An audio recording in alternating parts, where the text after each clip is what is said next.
ओम नमः शिवाय। दोस्तों, भगवान औखड़दानी महादेव का आशीर्वाद आप सभी को प्राप्त हो।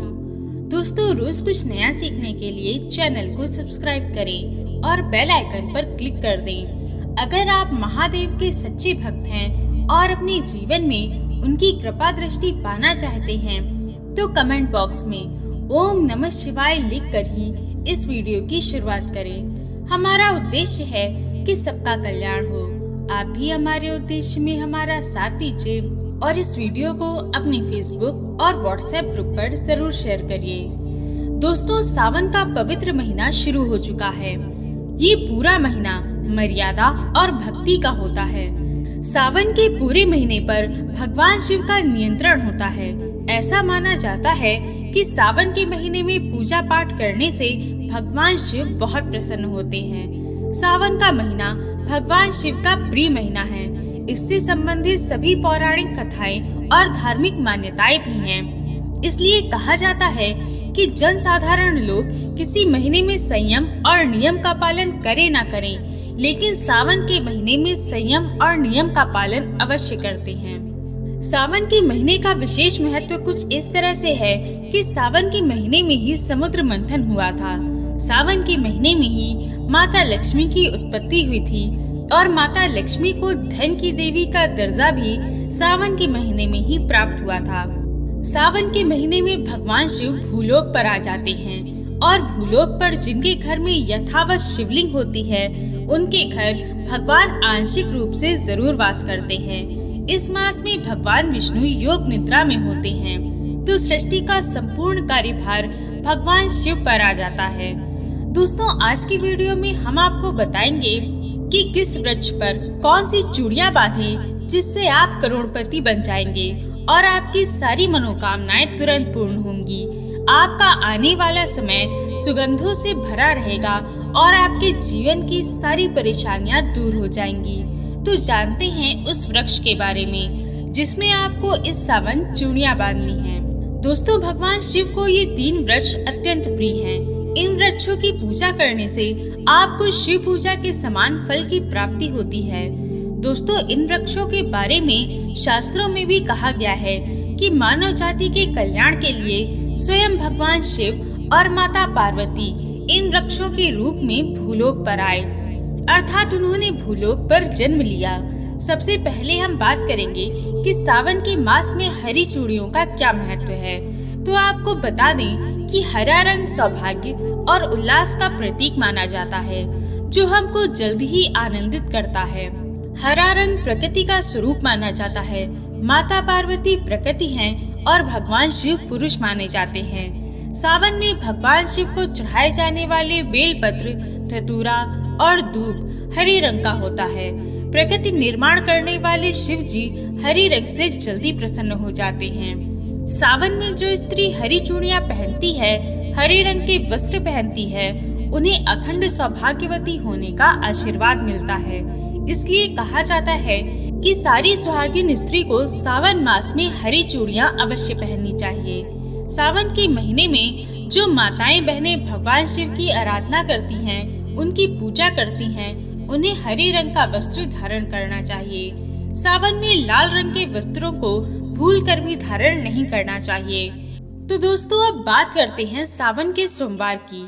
किन वृक्षों पर हरी चूड़ियां बांधने से आपके जीवन के सारे दुख दूर हो जाएंगे।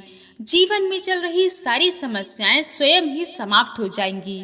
यदि आप केवल एक ही सोमवार ये उपाय कर लेते हैं तो आपकी जन्म जन्मांतर की गरीबी भी मिट जाएगी। आपके एक ही सोमवार इस उपाय को करने से आपकी सारी मनोकामनाएं पूर्ण होंगी।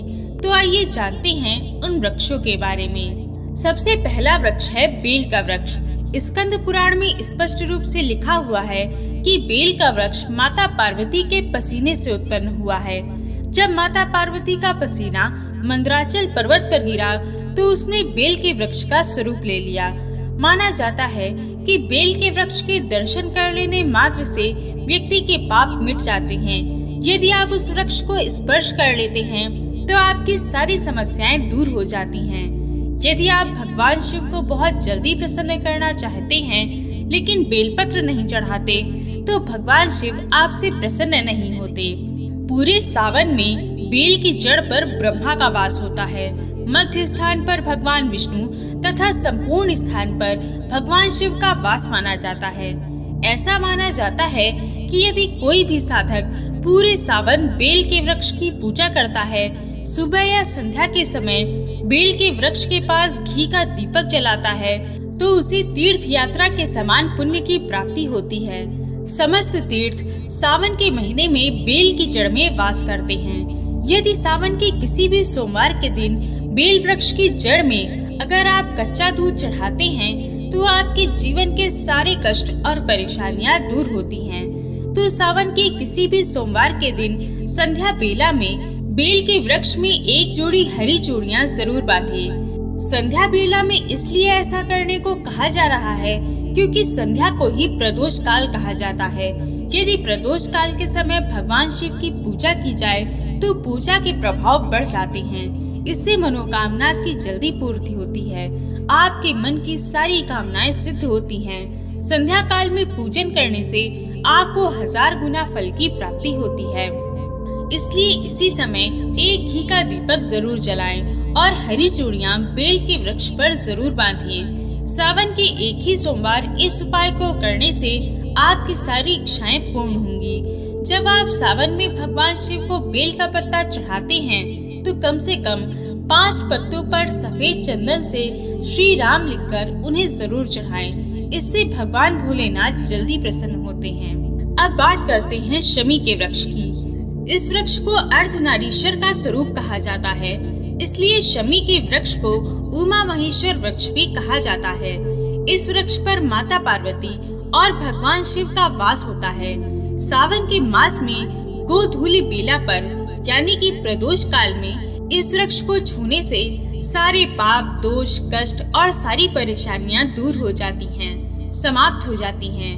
वहीं यदि शमी के वृक्ष पर कच्चा दूध चढ़ाया जाए तो भगवान शिव जल्दी प्रसन्न होते हैं और माता पार्वती का आशीर्वाद मिलता है।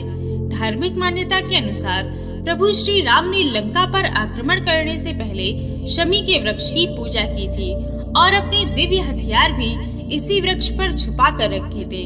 शमी का वृक्ष जिस घर में रहता है उस घर का सदैव कल्याण होता है, भौतिक सुखों की प्राप्ति होती है। तो दोस्तों, सावन मास में सोमवार के दिन शमी वृक्ष पर उमा महेश्वराय नमः का स्मरण करते हुए 2 जोड़ी हरी चूड़ी और हरा रिबन जरूर बांधें। या हरे रंग की जो भी श्रृंगार की वस्तु आपको मिल जाए उसे जरूर भेंट करें। इससे आपके मन में जो भी मनोकामनाएं होंगी वह जरूर पूर्ण होंगी। साथ ही यदि आप पूरा सावन शमी के पत्ते भगवान शिव को चढ़ाते हैं तो आपके घर में अष्टलक्ष्मी का वास होता है। आपके घर की सारी दरिद्रता, गरीबी, परेशानी सब दूर हो जाती है और पूर्ण रूप से आपके घर में भौतिक सुखों की प्राप्ति होती है। तीसरा वृक्ष है धतूरे का वृक्ष। धतूरे का वृक्ष भगवान शिव के उग्र स्वरूप काल भैरव के अंग से उत्पन्न हुआ था। मान्यता है कि शिवलिंग पर धतूरा पत्ता, पुष्प या फल चढ़ाने से राहु, केतु और शनि का कुप्रभाव दूर हो जाता है। धतूरे के वृक्ष पर सावन के किसी भी सोमवार के दिन अगर 2 जोड़ी हरी चूड़ी बांधे तो शत्रु से छुटकारा मिल जाता है, उसका सर्वनाश होता है। दोस्तों, सावन के किसी भी शनिवार के दिन यदि धतूरे के वृक्ष पर बाबा काल भैरव का ध्यान करते हुए हरी चूड़ियां बांधी जाए तो घर से भूत प्रेत भाग जाते हैं, सभी बाधाएं भस्म हो जाती हैं। छोटे से धतूरे की जड़ यदि आपके घर के किसी भी कोने में जमीन पर छुपाकर गाड़ दी जाए तो भूत प्रेत इत्यादि की बाधा समाप्त हो जाती है। तो दोस्तों, सावन के किसी भी सोमवार के दिन इन 3 वृक्षों में से किसी भी एक वृक्ष पर हरी चूड़ी जरूर बांधें। आपकी सारी इच्छाएं पूर्ण होंगी, आपको भगवान शिव और माता पार्वती की कृपा प्राप्त होगी। इसलिए ये उपाय अवश्य करें। आशा है कि ये वीडियो आपको पसंद आई होगी और भी जानकारी के लिए स्क्रीन पर दिखने वाली वीडियोस को भी एक बार अवश्य देखें। भगवान भोलेनाथ और माता पार्वती आप सभी पर अपनी कृपा दृष्टि हमेशा बनाए रखें। हर हर महादेव।